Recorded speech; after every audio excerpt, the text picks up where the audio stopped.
Really make the most of this year, you need to take things seriously. Life is a serious matter. We're here to teach, grow, learn, and achieve the best we can. Think about why some people achieve incredible success while others are still searching for answers in their lives, health, and future. It should make us realize the importance of being serious about life. Whether you win or lose, succeed or fail, have a good future or not, it's all serious. So I urge you to take your future seriously. Think about what you can do for your family and treat it with the importance it deserves. This is serious business. The first step to having an incredible year is to get serious. Learn, grow, change, and develop. Make sure you're always learning. To solve problems or seize opportunities, you need to learn. It's not enough to just know the marketing plan or the product. You need to keep learning from training materials and your own experiences. Even if a call doesn't go well, learn from it and try it. This is how you can change your life, starting with education. Don't be lazy in learning from others and your own experiences. Learning is the start of wealth and life changes. By learning, you can make your dreams come true. Practice simple disciplines every day, and you'll start a new journey towards a new life. Keep up these habits in health, finances, communication, sales management, and more. By replacing errors with disciplined practices, you can start changing your life right away. You don't have to stay the same unless you choose to. Small disciplined actions can lead to incredible wealth. Let the potential within you work in your favor. Work on improving yourself, your mindset, attitude, personality, language, and communication skills. When you make these personal changes, everything around you will start to change. Self-improvement not only benefits you, but also your partnerships, business, community, and nation. The best thing you can do for others is to develop yourself. Don't delay in making these changes. Act when you're motivated and avoid excuses. Start with simple disciplines and don't underestimate their power. These small steps can lead to big life changes. If you improve yourself, everything in your life will improve. Change your thinking habits and disciplines, and your life will change. I realized that I didn't need to change my circumstances, but myself. By changing my income, bank account, and future all changed. My surroundings and challenges remained the same, but I changed, and that made all the difference. We don't need to change the external world, just what's inside us. There are several ways to do this, and the first is personal development. Learn from your own experiences. Look back at your past mistakes and learn how to avoid them in the future. Reflect on the past year and plan to do better in the next. When I first met my mentor, Mr. Schoff, he pointed out that if I kept doing the same things, my life would stay the same. He encouraged me to learn from my experiences and make changes. This is the essence of personal development. The second key to success is learning from others. This includes me, your teachers, friends, colleagues, and anyone who can share their life experiences with you. It's important to learn from both successes and failures. Imagine if people who failed gave talks about their experiences, how they lost everything, ruined their health, or damaged their relationships. That would be really insightful. But it's equally important to learn from those who have succeeded. They can teach us valuable lessons and disciplines that can improve our lives. The first step is to set clear goals for yourself, then figure out what you need to do to achieve them. If you had a clear vision of what you want in life, the effort to get there will seem much easier. And remember, if I can do it, so can you. Start setting your goals and get excited about what you can achieve in the future. Setting goals is important, not just for the achievement itself, but for what you become in the process of reaching them. My mentor once told me to aim to become a millionaire, not just for the money, but for the person I would become in achieving that goal. Set goals that challenge you to grow, learn, and stretch yourself. Don't set them too low where you don't need to put in any effort, but also don't compromise your values or principles for them. Choose goals that inspire you and help you become a better person. Having strong goals can help you overcome all sorts of challenges and difficulties. You need something to aim for that's beyond today, next week, or even this year. The clearer and more exciting your goals are, the more they will motivate you. They spark your imagination and get you thinking about how to achieve them. You combine a strong mind, heart, and spirit with good ideas, there's nothing you can't accomplish. Remember, ideas alone aren't enough. They need to be put into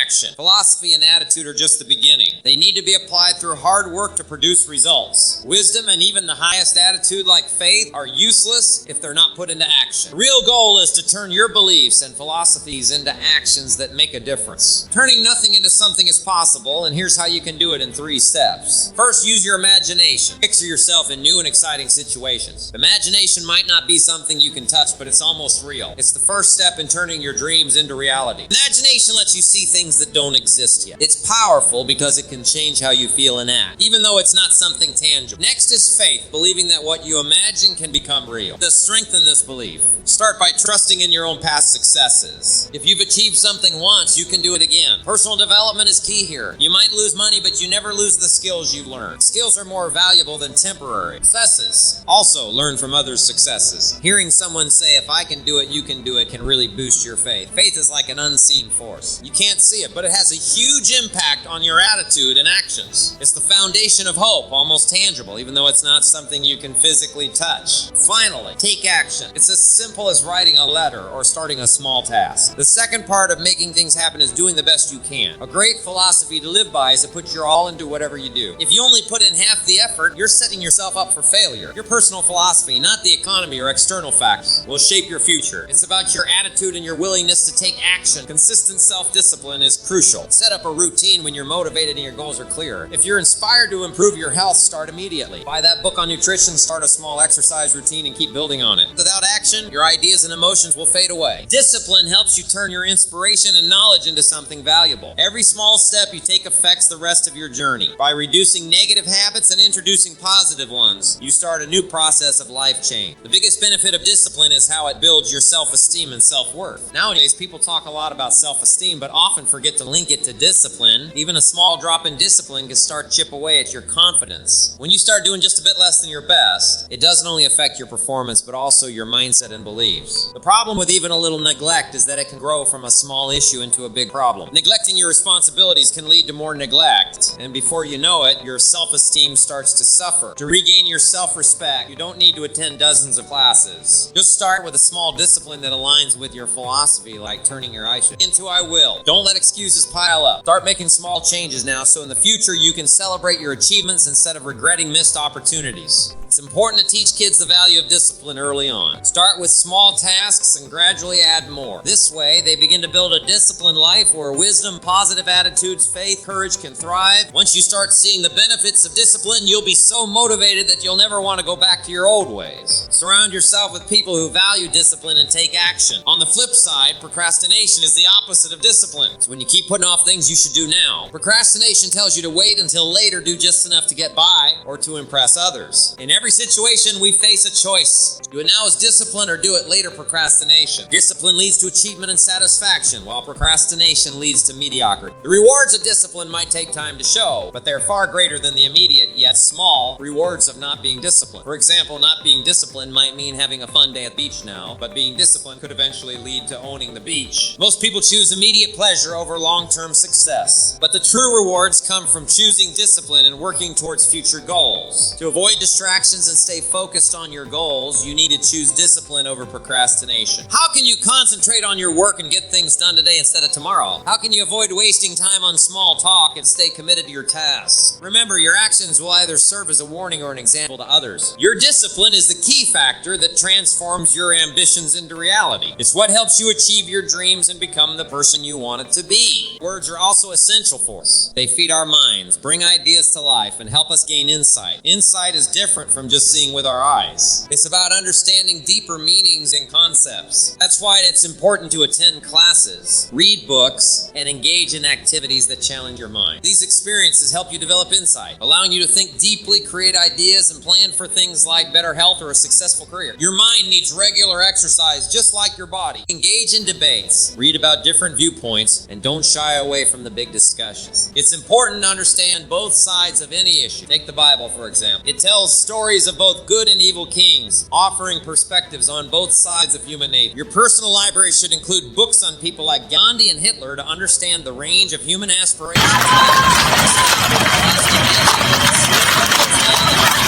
Developing a personal philosophy is crucial. It helps you see and seize opportunities while avoiding dangers. Remember, risks are always present, both in the external world and within our own minds. The battle of the mind is a daily challenge. What you choose to think about shapes your future. As my mentor, Mr. Showoff, said, stand guard at the door of your mind. You decide what thoughts to allow in because they form the foundation of your future. It's crucial to use your mind to make smart decisions in life. Be aware not just of physical threats, like a thief stealing your purse, but also of the negative thoughts in your mind that can steal your potential. These negative thoughts might tell you that you're not good enough, that you can't do something because you've never done it before, or that you won't understand something, even if you try. Remember this important advice: don't become a victim of your own negative thinking. When you're deciding what to do or not do, what to say or not say, always strengthen the positive side of these internal debates. This way, you'll become healthier, stronger, and wiser each day. Build your mental strength to protect yourself from negativity and anything that doesn't help you grow. Feeding your mind the right thoughts is essential. This seminar and similar events are all about giving you food for thought, ideas to consider and debate. It's not just about what's right or wrong, but about what's better or best. Some things might help you get by, but others can help you thrive and live a fantastic life. So it's important to exercise your mind and think about these things. To develop your mind, you should have a good library, and it should include 3 types of resources. First, there's your visual library. This includes videos and live events where you can see and observe. Watching something repeatedly helps you learn, as you might notice new things each time. Repetition is key to learning. Turn your car into a mobile classroom by listening to educational content during your travels. Listen to people who have valuable insights and knowledge. Be selective with what you listen to. Time is precious, so don't waste it on things that don't add value to your life. Someone you trust tells you something isn't worth your time. Like the rotten eggs example, it's often best to take their word for it and focus on more beneficial content. To keep your mind healthy and sharp, you need to feed it with good thoughts, exercise it with challenging ideas, and build a diverse library. Remember, you can't just consume mental candy's easy, entertaining thoughts all the time, just like you can't only eat ice cream and expect to stay healthy. By adopting a few reading habits, thinking disciplines, and active practices, you can make a significant difference in your life. It's not about making huge changes. Often, it's just about improving by an extra 5% or 10%. This could mean a slight change in your thinking activities or discipline. Small adjustments can lead to big results over time. Now is the perfect moment to start shaping the next 10 years of your life. It's important to face reality and truth. When I met my mentor, Mr. Showoff, at 25, he asked me tough questions that made me think about my future. He asked if I was reading books that would help me reach my goals in the next 5 years. This is a crucial question for everyone. Are you engaging in the right activities and disciplines to get where you want to be? Avoid disillusionment. Simply hoping and wishing without taking action won't get you anywhere. Assess where you are now and what changes you can make to ensure you're moving steadily towards your goals, whether they're mental, personal, spiritual, or financial. Now is the time to adjust your daily routine to align with your long-term objectives. It's also helpful to remember that we can all benefit from a bit of coaching. When you're deeply involved in your own life, it's hard to see everything clearly. Taking a break, like attending this lecture series, allows you to listen to others' experiences and gain new perspectives. This can lead to small corrections in your path that add significant value over time. During this series, I hope to share a variety of ideas with you about health, business, living a better life, and especially about developing leadership skills. Inspiration is a bit of a mystery. It's fascinating to see how some people are full of enthusiasm and passion for life, while others just seem to let things slide. The key, I believe, is self-motivation. You can't always wait for someone else to inspire you. You have to find that drive within yourself. My advice is to tap into your own unique human gifts and use them to make the changes you want in your life. You have the power to change. Don't live a small life like others might. Don't get upset over trivial things. Focus on what really matters and make sure your actions reflect your own decisions and beliefs. It's not just about earning money, it's about learning how to live a fulfilling life. One of life's great challenges is finding happiness in what you have while you pursue what you want. So work on developing your lifestyle, your way of seeing, giving, sharing, and enjoying life. It's not about how much you have, but about the quality and style of your life. I once told Mr. Showoff that I thought more money would make me happy. He wisely pointed out that happiness is an art that needs to be learned and practiced. More money will only amplify what you already are. If you're unhappy, more money might make you miserable. If you're mean, more money could make you worse. Lifestyle isn't about having more. It's about appreciating and enjoying what you have. It's about culture, music, art, literature, and experiencing the finer things in life. Mortimer Adler, the philosopher, said that if we don't aim for higher tastes, we'll settle for lower ones. So develop an appreciation for the unique and fine things in life. Remember, it's not about the amount of money or things you have, but how you use and appreciate them. Be someone who is wise, strong, and kind. Some people might have a lot of money and beautiful things, but still struggle to find joy. It's not just about having money. It's about how you use it and the style you bring to your life. Mr. Showoff taught me that lifestyle is about the style in which you live, not just the things you have.